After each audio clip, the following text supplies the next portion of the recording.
Halo adik-adik, saat ini kakak mau cerita tentang seorang anak yang bernama Desiderius Erasmus.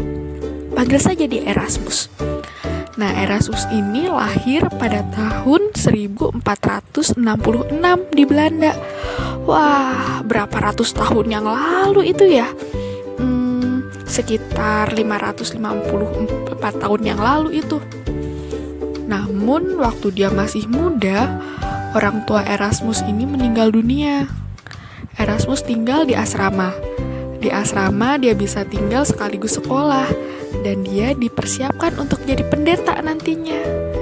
Tapi Erasmus ini tumbuh menjadi anak yang nakal. Dia suka tidak taat peraturan, dia tidak patuh. Tapi walaupun nakal, Erasmus ini adalah seorang anak yang pintar loh.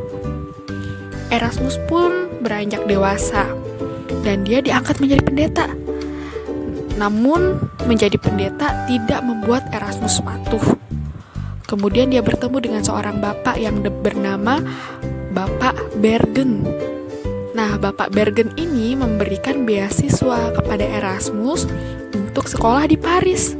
Wah, senangnya ya bisa sekolah gratis di luar negeri. Nah, setelah selesai sekolah di Paris, dia pergi ke Inggris. Di Inggris, Erasmus bertemu dengan dua bapak, namanya Bapak John Colet dan Bapak Thomas More. Mereka berdualah yang mempengaruhi Erasmus untuk lebih lagi belajar dari Alkitab. Saat Erasmus membaca Alkitab, dia sadar bahwa pengampunan dosa hanya berasal dari Tuhan Yesus. Tuhan Yesus yang mati di kayu salib, bukan yang lain.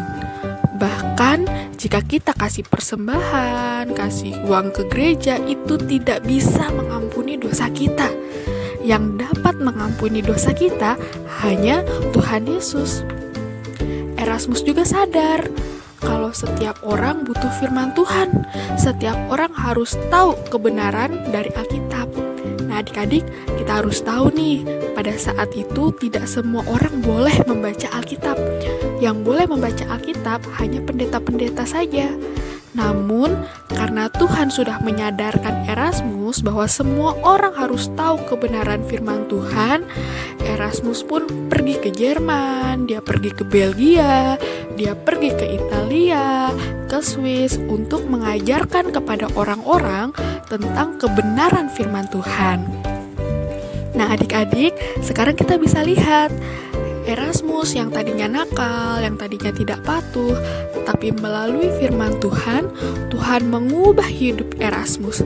Erasmus menjadi orang yang mau melayani Tuhan.